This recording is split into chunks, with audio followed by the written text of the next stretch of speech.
start out with people's origin stories because we've never met before. Right. And so tell me about yourself. Where were you born and raised?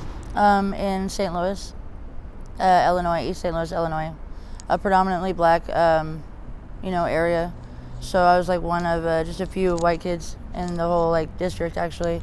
So that was different, coming to. Tell me more about that. What's about your home life? Well, there's racism and prejudice is everywhere, in the world. I think a lot of people don't realize that, and I'm not like sob storying anything. It is what it is. But there's a lot of racism against whites. I used to feel really guilty growing up being white. Because you always get the story about slavery and like you learn about that stuff, and I grew up feeling really guilty about being white. We don't ever get to choose who we are. We just have to deal with it and live with it and stuff. But so that was difficult growing up, in that area. But I came to Washington when I was like 14, 15, and it was kind of like a culture shock, really different. But I liked it, for the most part. It was all right. Well, growing up in St. Louis, did your mom and dad raise you? My mom did, for the most part. I didn't really meet my dad till I was like 8 years old. So why was that? my mom just didn't. She just was mad at my dad for not wanting to be with her and stuff. So she just, my sister, my dad's first kid, killed herself when she was 15, and so then that kind of like, it really was sad, and for my dad and everything. I was just really young, but he realized, I think, how special and important, a child was in his life, and then he really pursued having a relationship with me, and my mom just used that to, like his ambition in that. She's just kind of used that to hurt him, and initially it hurt me too, but then my dad and we built a relationship when I was older, and I had more of a, choice in the matter and stuff, and he's like the best dad ever. Like he's like the greatest dad of all time. Like I love my dad so much. I love that. Yeah. He's still around. You talk to him? I haven't talked to him for a while because I just don't have anything good to tell him, I'm just kind of ashamed of my life, and, I just don't want to, and I really know better because I know he's not going to be like disappointed or, whatever, but still it's just really hard to, talk to him and not have anything good to tell him to like give him peace of mind about anything or, whatever. Yeah, shame can be just paralyzing. Yeah, no It can be so heavy and just debilitating. Yeah, definitely. Keeps us from a lot of things. And just being the dad of two little girls, like, I'm sure he just, I can only speak for me. I just love, no matter where my kids are at, I just love to hear from them. I'm sure he feels like that too. Well, let's see. So you have some 14. That's a pretty pinnacle years of moving to transition. Yeah. And why did you guys come to Washington? My mom had married somebody in the military, and we went from living down there by the military base that's down in Illinois, southern Illinois, to Bangor base up here in Bremerton, Silverdale area or whatever. So we moved there. Yeah.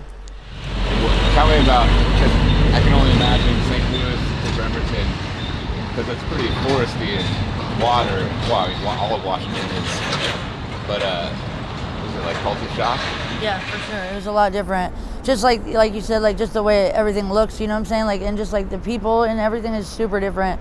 Like back home, like when you walk past somebody on the street, you make eye contact and you say hello. Even if you don't know them or you're not trying to have a conversation with them, or you just say, hi, how you doing, or whatever. And it's just so weird. People just walk by you here and just don't even look at you or like acknowledge your existence at all. It's really weird. Yeah, it's strange, but and it's just like going from like a small town area, like, and everybody knowing who you are, like, you knowing them and stuff. It's just like, it's just weird, It's different. And just you and your mom. My mom and my little brother and my little brother's dad. Right, gotcha. Yeah. And you just jumped into, let's see, you're 14, 8th grade? No, high school, maybe? Yeah, my birthday usually falls on the first day of school, so yeah, I was 8th or 9th grade. Well, happy birthday. Thank you, by the way, yeah. Yeah, 8th or ninth grade, going to a new school, and how's that transition? That always sucks. It always sucks. You know, I never was really I'm not. I didn't really have too many friends. Like my mom was the type of mom like you can't have friends over, you can't go nowhere type shit. So I wasn't really trying to make any friends. Because it wouldn't have really went anywhere. So that sucked. And my mom was an alcoholic, like a raging alcoholic. So and then so my little brother was born. He's like 5 or 6 years younger than me, and by my mom's husband that was right. So she's a drunk and is psychologically and emotionally super abusive and just like hateful and mean and nasty. And my stepdad sexually abused me the whole time, like when I was growing up, and and like just like when I was young and up until I was like 13 or 14, because they were seeing each other, and they were married for a while before we ended up moving up here and stuff. So so that happened, and my mom just like knew about it, but she wasn't really worried about it type shit. You know what I'm saying? She was like, oh, she told me one time, she said, well, sometimes we have to make sacrifices for our family, and she married him, I guess, for financial stability and stuff. So and so like my little brother came, and I love my brother so much. His name's Titus, and he's a good person. He's a great person. I love him so much. And so that was like really difficult, having to deal with like somebody who is abusing me, but is also my brother's dad, who my brother loves, of course, as his father, And so that was incredibly confusing. Yeah, no kidding. And traumatic. Yeah. I'm so sorry that happened. Okay. That's okay, because I know it might sound kind of twisted. I don't know. It is what it is, but so I was abused my childhood, growing up, sexually abused, and I had a daughter, and I had to leave my daughter in my mom's care for a month because I went to California to try to get a job and pursue this job that was down there. And during that time, my mom had allowed her dad to move into my old room, and then he started to sexually abuse our daughter. So I went through what I went through just so I could be a good support for what my daughter had to go through for whatever reason that God had decided that had to be, done or whatever. So that's just how I can cope, is like, I guess, like when people, when we meet people in life that need to have like somebody who understands, and things, because we go through shit. This is the way it is, So I just try to cope with it like that, Well, I think there's like a positive angle of looking at it like that, which I think is important. Because, yeah, I mean, you can really choose to go down some dark, deep, negative paths. Yeah. It can consume you, for sure. Yeah, which I'm sure it hasn't. Yeah. It's a process for you. Yeah. I'm really blessed to be with the man that I'm with now, because he helped me to understand that, no matter what kind of situation it is, no matter what situation you're going through, no matter how bad it is, you can always take some sort of positive out of it, and if you can do that, you can grow off of that, and really let it be a strength instead of a weakness. Yeah. It's a huge, again, perspective shift. It's really important going through traumatic events, and you're unhoused currently? Yeah, homeless right now. Well, let's go back a little bit. So you went through high school. Did you graduate? No, I dropped out of high school. Yeah, and what happened? I was, so when I was 11, my mom put me on a youth at risk program, which is basically like probation. So she was utilizing that. I was in and out of detention so much, that my school was basically like, she's never here, like we're just gonna drop her out of it, because I was never there and stuff. And so so that kind of helped me, not helped me, but it kind of gave me more initiative to leave school, than to be, because I was like, I was disincluded in that anyways, and disincluded at home. And so I just, after so many years of that being like, the regular, I just was like, it's just time for me to leave home. I just wanted to get away from there. And so when I was 17, I got pregnant, and I was in homeless shelters and stuff like that. And my mom told me that my daughter could be at the house, but I couldn't. So I was like, well, that's not going to work, So I had my daughter in and out of homeless shelters and stuff. And eventually, when that whole situation where I was trying to pursue the job, that my daughter got taken by CPS, and I guess they told me that I was partially to blame because I had left my daughter in my mother's care, I mean, not knowing that, of course, that was going to go down, you know what I'm saying? Like, all that stuff was going to happen. So I battled with that for like a year and a half, and then eventually, you know, and by this time, of course, I'm on drugs, you know what I'm saying? Well, I mean, you're coping. Trying to. Trying to cope. Yeah. Maybe the best way you know how, or what's available. I don't know. Right. Everyone copes in different ways, and drugs is one of them. Yeah, self-medicating. Right, self-medicating. Yeah. So, and forgive me if I'm like all over the place, you know, but so I'm homeless, you know. Like I tried to stay inside somewhere when I had my daughter, and that was actually more difficult than I had expected because, you know, I have a kid. You know, usually they make that more of a top priority, you know. But it didn't turn out like that. And then I lost my child, so I lost, you know, whatever. And I just ended up floating around, you know, and Bremerton and Port Orchard and Silverdale areas, and just got further, you know, just in the abyss, you know what I'm saying? And then I met my husband, and about 8 years ago, and we wanted to get away from this small town type of, you know, really there was really nothing that, we didn't have anything that was offered to us out there, like, you know, like it was kind of hard to find a job unless you were in the military or you had some sort of like clearance to be working on the in the shipyard and whatever. And he's a felon, you know, and he had just gotten out of prison when we met, and so that's difficult to find a job when you're a felon and stuff. And so we came out here about 5 years ago. Yeah, and just been trying to figure it out since, really. Yeah, it's we've been housed in one tiny home village, but it ended up getting closed down, and we didn't get any type of, you know, help afterwards. It just was like, all right, well, we're closed now, so, you know, back to, yeah, exactly. And so we dealt with that, and we're just trying to figure out, you know, I've heard of a lot. I know a lot of people have been offered, like, you know, apartments. They get apartments at a, you know, place of their choice and stuff for like a year. They get a lease for a year, and then after that lease, if they haven't got it figured out, then, you know, I mean, if I had a year to, even not even a year, maybe even just like 6 months or something, if I had that long to be stable and have like a place that I could like sleep and know I was secure and safe at, that I could have clothes and not have to worry about people running up in my spot and taking everything or taking anything, or just like having to keep one eye open at night, like, so, you know I'm safe, you know what I'm saying? Just all that stuff. Like, it would be so much easier to find some sort of like, I'd be a way more I'd be a useful part of the community, you know, because that's really just my desire, is just to be a useful, you know, part of the community, and be a regular person that is not just like consuming, you know, or is not just like being like an eyesore, or just not looked at as like somebody who's just like unwanted, and, you know, like, it's just really an ugly situation. Sounds incredibly difficult. Yeah, it's really, and really, really discouraging at that, you know, like, yeah, it's just discouraging, and you know, you really have to keep like, you really have to keep your mind in the right type of place, you know, in order to continue every day and go every day, and try to stay heading in the right direction, because it's so easy to go, you know, to veer off and just do some, you know, ugly, you know, shit that you shouldn't really be doing, but people do because they feel like they have no other option, you know? Yeah.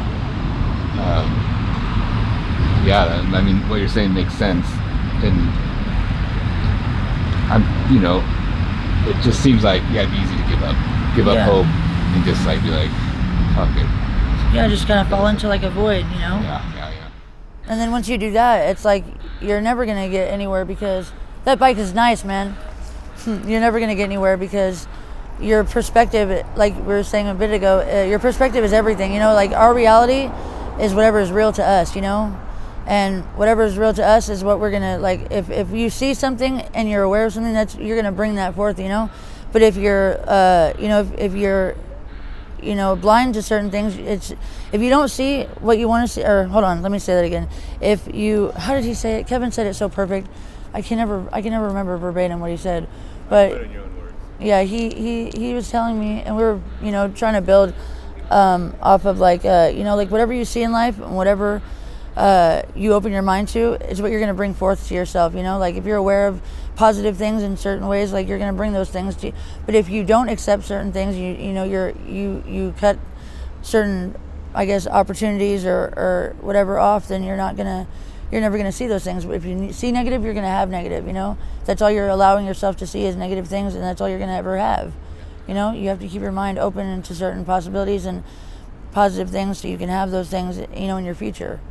That was kind of terrible the way I said that. It was like really messy, but I relate because it's like, there's social media and it gets dark. Yeah. And I personally was like, I just need to kind of take the break from the news, because the news is just tragedy after tragedy No after kidding. tragedy. And I'm just like, do I need to know every little thing that's happening in the world? Right. And I was like, I heavy. have a choice in that. And so I was Right. like, I'm gonna take a break. That's good. So That's very good. which people may not agree with, but it's my Well, that's choice. them. That's your choice. Thank God. Well, let's see. Are you still married to this person? Yeah, Kevin. Yeah. Gotcha. We're gonna celebrate 8 years this year. Oh, fantastic! Yeah. Congratulations. Thank you. Is that Kevin right there? Oh yeah, I've talked to Kevin. Yep, that's the one. So let's see. And your daughter is where? She is in Utah with her family. Gotcha. With her family, like the Her dad's adopted side? family. Or adopted family. So you gave up rights. She's adopted. And how old is she now? She's 12. She's 12. And do you have contact with her? I haven't spoke to her or seen her since she was 4 years old. But she goes to visit my dad and stuff all the time, and she wrote me a letter that said that she loves me and she wants to see me, and she's happy that I'm still okay and I'm alive, and that she hopes that I know she's not mad at me about anything. Yeah. And she's really beautiful. She's really pretty. She's a really pretty girl. I'm just really proud of that. So she knows, is aware, and She understands I'm going through stuff, She's really smart. She's very, very smart. Like, she's always been really smart. Yeah, so I'm sorry, 1 second. Misty, do not go down there. Don't go over there. You know better. Oh God. Anyways, sorry. Hopefully you can cut that one out or something, but well, there's an element to like the reality of I try not to cut. Just I this is feel what it. happens during sorry. conversations. Yeah. And it's raw and real, and the way life I is appreciate is that. raw and real, right? No kidding, yeah. So, yeah, your daughter. And I mean, I guess it's, well, I don't know what the situation is, but like, when she's 18, it's like. Well, luckily her family is open to having her and I. They want us to actually have a relationship, which is so awesome because that never happens. Like they just sometimes the kid doesn't even know that they're adopted. You know what I mean? Yeah. So I just hope that she doesn't remember anything that had happened to her. I hope that part of it is just like always, kind of a mystery to her or whatever. Just something she doesn't even think about, or doesn't, that doesn't have to come back into her life and haunt her. Like it does most people. Yeah. A question I like to ask. A lot of trucks today.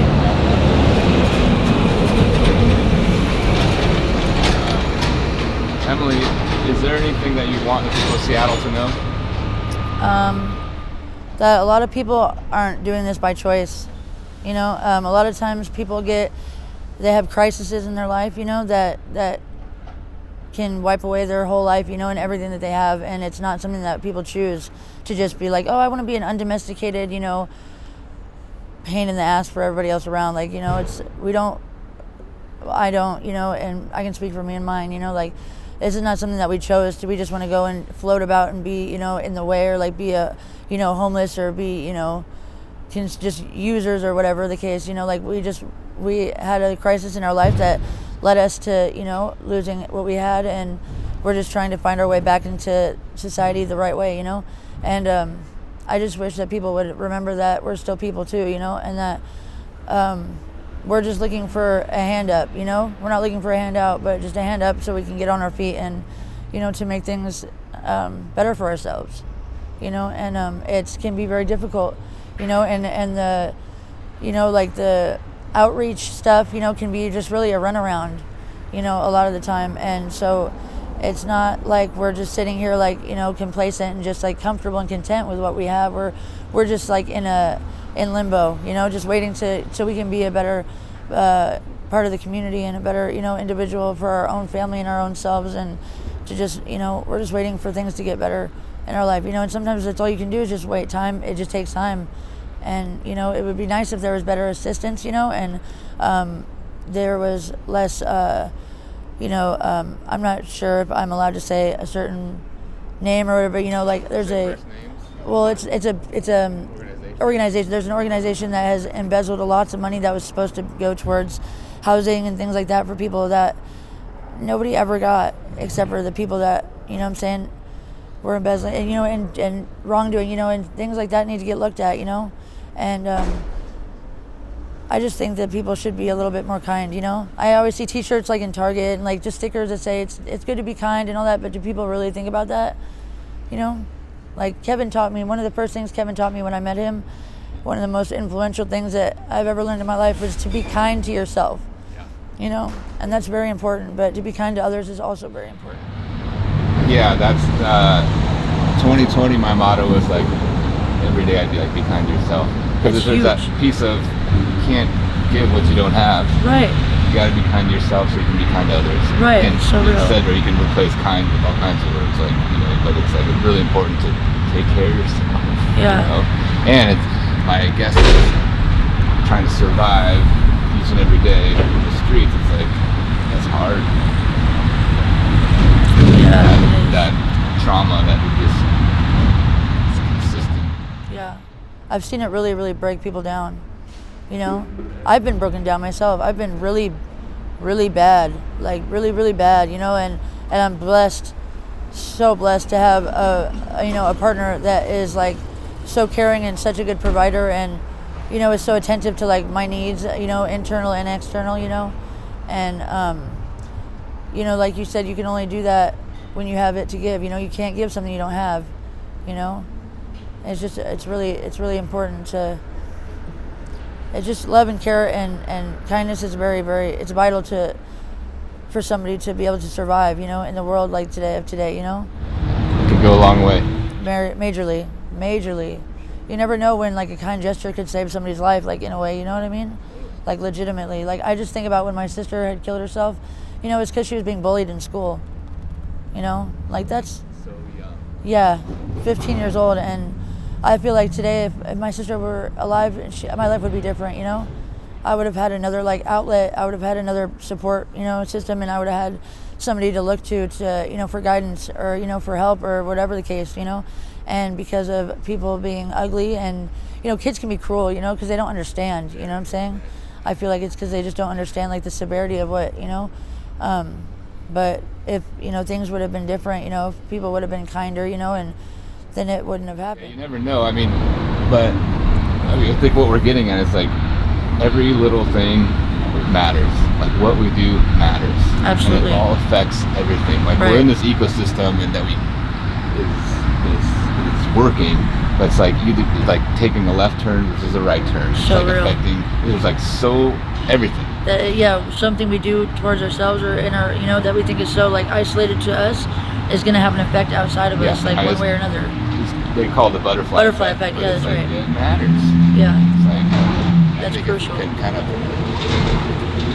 think about that, what we do, we say, hey, how's it going? Just like saying hello to somebody. Right, just acknowledge somebody is alive and they're another human being. Yes, you exist. Like, I always have like a hard time because like I can't help myself but to smile at people when we make eye contact. And sometimes I'm just like, why are you doing that? Why do you do that? They're not going to say anything back or smile back at you. But Kevin was telling me, he's like, you know what? That's you. That's part of what you do, that you offer the world, and that's something that's going to come back to you through the universe and stuff. And that's true, but like, it's just hard sometimes to just smile at somebody, and, give them a nod and acknowledge them. And they just like, will just like look past you. Like they are trying to just avoid your whole, like, like it's just, it's ugly. You know, it's really It's hard, ugly. man. Really though. At the same time, like, you don't know it later on, or what that person's going through, number True one. that. That's true. And like later on, how it's affecting them. Right. And yeah, how do you not take that like personal? Right. It's just like, who knows what's happening in people's lives. That's so And real. that's what part of this is.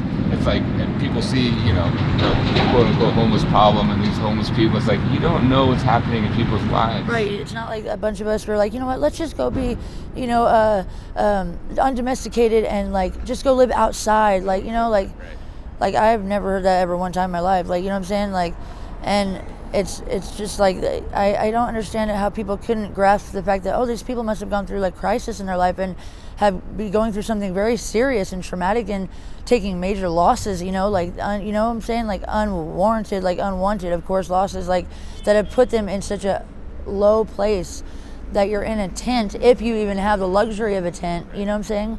Outside, you know what I'm saying? And like we've been through like 5 winters here, I was pregnant one of the last, like when we had that huge snowstorm, I was like 6 months pregnant in a tent in Denny Park, when there was all those tents in Denny Park, and we were going around and knocking the snow off of people's tents because everything was caving in on people, it was crazy. And it's like, that's not something that we would choose, like over being, and having a job and, being able to go to sleep at night feeling like, okay, everything's good and I'm secure and I'm dignified and I can look at myself and my partner in the face and feel like I'm doing what's right for us and providing for us and not just going around and taking or like just using things up or, just being, a consumer, like. Well, I mean, I hear that way. I'm like just trying to survive.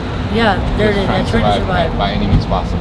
Really. It's like The will for extreme. life, the will Yeah. to live is very, very real, and it's very, it's very on the surface. It's deep, but it's also very much on the surface, Yeah, you do what you have to do to survive. Yeah, and it's really like when you get around to like being out for so long, like it's not a second thought. Yeah. And my You know guess what I mean? is, I don't know, but it's like I do what I don't want to have to do to survive sometimes too.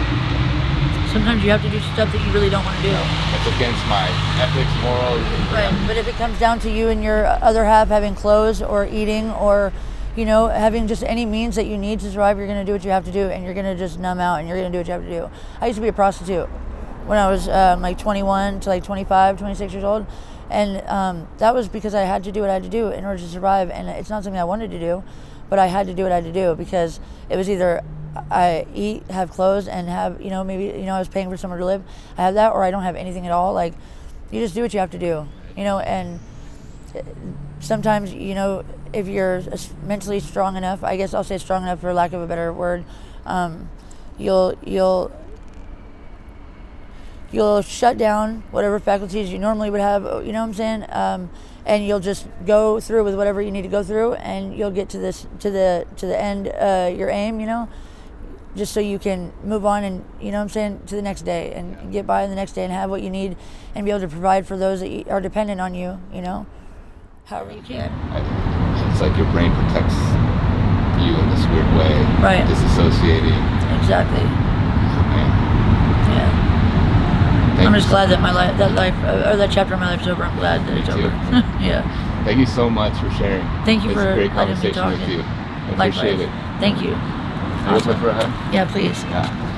Yeah, take care of yourself. Thank you so much for that. Good to hear your story.